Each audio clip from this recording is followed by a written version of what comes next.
Hello नमस्कार, कसे आहात सर्वजण. सर्वांना सर्वप्रथम श्री स्वामी समर्थ आणि ओम नमः शिवाय. आजचा दिवस मला खूप छान आनंदाचा व आरोग्यदायी जावो. तर ही जी कामं आहेत ते आपली सर्वांचे रोजचीच कामं आहेत आणि ह्याच रोजच्या कामामधून आपल्याकडून राहिलेली बाजूची कामं जी असतात ते आपल्या नकळत तशीच राहिलेली असतात आणि आपण रोजचं वरचीवर साफसफाई करत असतो. किचन आपण रोज स्वच्छ करतो, ज्यामुळे आपल्याला इथला म्हणजे जी आपल्याला रोज लागणारी धूळ आहे ती आपण रोजची रोज नेहमी वरचीवर साफ करत असतो. पण आपल्या डोळ्यांना कधी कधी न दिसणारी धूळ सुद्धा आपल्या घरामध्ये खूप सारी जमलेली असते. तर ती आपण बघूया आणि ती कुठे कुठे असते आपण सगळ्यांना माहीत तर आहे, तरी सुद्धा आपण ही 4-8 दिवसाला आपण थोडासा नजर याच्यावर टाकायला पाहिजे.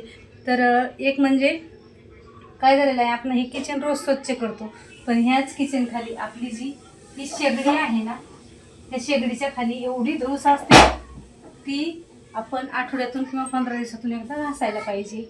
त्याचबरोबर मिक्सरचं भांडं आपल्या रोजच्या वापरामध्ये असतं आणि हे आपण रोज स्वच्छ करतो, पण इथे जी साचलेली धूळ असते ना, ही थोडंसं मी तर ह्याला करते नेहमी स्वच्छ म्हणून थोडंसं स्वच्छ आहे ही. तर ह्याला एक 4-8 दिवसाला ज्यावेळेस ओलं होतं ना त्यावेळेस एकदम आपण सुती कपड्यानं पुसून घेतलं ना तरी पण हे होऊन जातं. नसता एक छोटासा खराब झालेला ब्रशला आपल्याला वापरायचा आहे, त्यानं हे व्यवस्थित निघतं. तर चला, हे झालं आपलं रोजच्या 2 गोष्टी. तिसरं म्हणजे आपल्या घरात लपलेल्या जागा म्हणजे कुठल्या असतात, तर लपलेल्या जागा आपल्या असतात आपल्या घरामध्ये एक मोठा झाडू असायला हवा, ज्या की आपल्या डोळ्यांना न दिसणाऱ्या बारीक बारीक जाळ्या असतात. मी तुम्हाला दाखवते थोड्याशा. ह्या जाळ्या काढण्यासाठी आपल्याला प्लॅस्टिकचा जो मोठा झाडू मिळतो ना, जो प्रत्येक कान्याकोपऱ्यात जाईल असा झाडू आता अवेलेबल आहे. पण आता मी पण नवीन झाडू घेतलेला आहे, पण आता मी तो सध्या जरा ठेवून दिलेला आहे आणि त्याचं कारण तुम्हाला पुढे नक्कीच म्हणजे काही दिवसांनी मिळेल, सध्याच तर नाही. आणि तो मी सध्या वापरायला नाही काढलेला, थोडे दिवस ठेवून दिलेला आहे.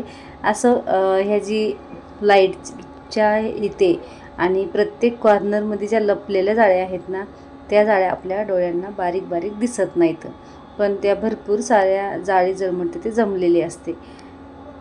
त्या जी जाळ्या आहेत त्या मी काढून घेतलेल्या आहेत. तर हा बघा, हा जो ऑर्गनाइज आहे ब्रश ठेवण्याचा, तो आपण रोज वापरतो आणि मीही वापरते, पण ह्याच्याकडे आपलं कधीच लक्ष जात नाही. आणि ह्याच्यामध्ये बिना आवश्यक म्हणजे ज्या गोष्टी आपण वापरत नाही त्या गोष्टी ह्याच्यामध्ये किती पडलेल्या आहेत.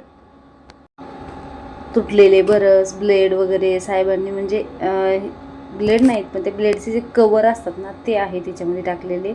आता हे जेंट्स लोकांनी टाकलेले, मी पण लक्ष दिलं नाही आहे, पण म्हटलं चला ह्याला स्वच्छ करून घेऊया. बघितलं तर घाण पण खूप झालेलं होतं आणि त्यामध्ये ज्या अनावश्यक वस्तू आहेत त्यासुद्धा पडलेल्या होत्या. मी त्या सगळ्या काढून घेतल्या आणि जे आपलं रोज ठेवायची जी म्हणजे आपण रोज जी वापरणारी वस्तू आहेत आणि ती जर आपण अशा घाण वस्तूमध्ये ठेवले तर आपल्या शरीरामध्ये त्यातल्या काही ना काहीतरी थोड्याशा वस्तू जातात, म्हणजे थोडीशी धूळ म्हणा काहीतरी जातात. तर त्यासाठी ह्यासुद्धा वस्तू आपल्याला क्लीन करायला पाहिजे. बघा, क्लीन केलेली वस्तू बघून आपल्यालासुद्धा किती आनंद होतो ना. खरंच मलासुद्धा होतो, स्वच्छ वस्तू बघून तर आनंद मला नक्कीच होतो. आणि ह्या वस्तू आपण एक 4-8 दिवसाला, महिन्याला, 15 दिवसाला लक्ष देऊन करायलाच पाहिजेत.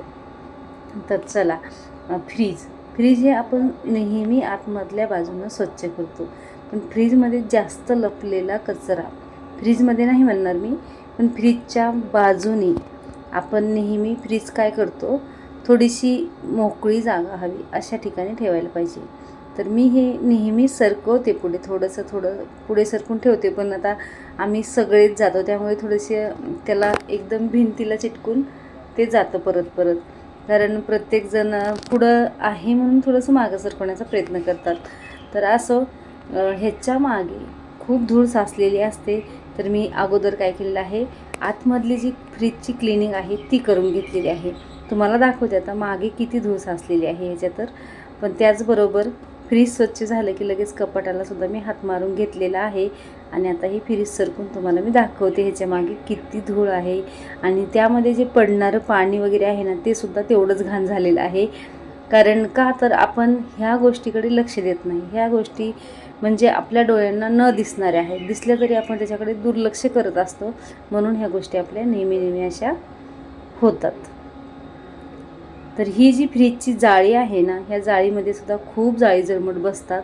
तर माझ्या फ्रीज सध्या थोडं नवीन आहे, त्यामुळे जास्त काही नाही पडलेल्या, पण मागे सुद्धा मी 1-2 वेळेस जुन्या फ्रीजच्या सुद्धा मी तुम्हाला दाखवलेले आहेत.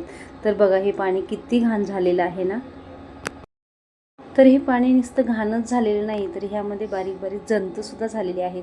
त्यामुळे आठवड्याला का होईना ह्या पाण्याकडे सुद्धा आपल्याला लक्ष द्यायचं आहे आणि हे पाणी आपल्याला काढून टाकायचं आहे. बघा आता स्वच्छ करून ह्याला ही जी पाण्याचं हे आहे ना, ह्याला काय म्हणतात मला माहीत नाही, पण ते मी बसून घेतलेलं आहे. हे सर्व क्लिनिंग करत असताना दारामध्ये थोडासा पाऊस आला. रविवारच्या दिवशी बघा माझा अवतार, सुट्टीच्या दिवशी हे घरातले कामं काढत काढत घरातला आपला अवतार असा होतो. आणि हे बघा असे काही पेपर असतात जे आपल्या काही वस्तूवर आपण टाकलेले असतात, जसं की आपल्या रॅकवरती म्हणा किंवा आपल्या किचनच्या वरच्या एकदम ज्या हे असतात ना क्रॉकरीज त्यावरती म्हणा, तर त्या आपण टाकलेल्या असतात ना, तर त्यासुद्धा तेवढ्याच घाण झालेल्या असतात.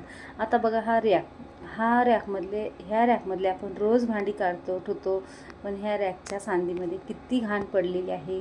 धूळ तर आपण रोजची रोज घेतो, पण आता ह्याचा भिंतीचा कलर वगैरे सुद्धा निघलेला आहे, धूळसुद्धा जाळी जळमटसुद्धा इथं पडलेली आहे. तर ती सगळी मी आज सगळा पसारा काढून घेतलेला आहे आणि रॅकची सुद्धा डीप क्लिनिंग जी आहे ती करून घेतलेली आहे आणि त्याच्या मागची सगळी जी धूळ आहे ना ती काढून घेतलेली आहे. कारण आपण तिथे रोज हात नाही मारत, पुसून नाही घेत, कारण तिथे फक्त झाडू मारतो आपण. तर बघा हा जो रॅक आहे ना तो मी स्वच्छ करून घेतलेला आहे. त्याचबरोबर आपल्या किचन खाली ठेवलेले डबे वगैरे. तर चला आजच्या व्हिडिओमध्ये मी तुम्हाला 2-4 वस्तू दाखवलेल्या आहेत. जसं की आता बाकीच्या ज्या वस्तू आहेत त्या मी तुम्हाला व्हिडिओ नाही काढलेला, पण सांगते. डोरच्या वरती जी हे असतं ना त्याच्यावरती पण खूप धूळ साचलेली असते, तीसुद्धा आपल्याला नेहमी पुसून घ्यायची आहे. तिथे आपण बघत नाही म्हणून ती एक लपलेली जागा आहे, तिथेसुद्धा धूळ साचलेली असते. त्याचबरोबर आपली किचनची टाकी म्हणजे गॅसची टाकी तीसुद्धा खाली असते, त्याच्या खालीसुद्धा भरपूर धूळ साचलेली असते, कारण ती आपण ज्या वेळेस संपते त्याच वेळेस बघतो. तर त्याचबरोबर तिथल्यासुद्धा जाळी आणि कचरा जो असतो ना तिथेसुद्धा खूप प्रकारचा झालेला असतो. तर त्याच किचनच्या कुणाच्या ट्रॉलीमध्ये असतात तर कुणाच्या मोकळ्या असतात. तर त्याच किचनच्या ट्रॉली वगैरे ज्या आहेत ना त्या आपण स्वच्छ करून घ्यायला हवेत, कारण आपण ट्रॉली स्वच्छ करतो पण ट्रॉली खालची जी जागा आहे ना तीसुद्धा तेवढीच घाण झालेली असते. तर चला आजच्या व्हिडिओमध्ये एवढंच होतं. व्हिडिओ आवडला तर नक्की लाईक करा.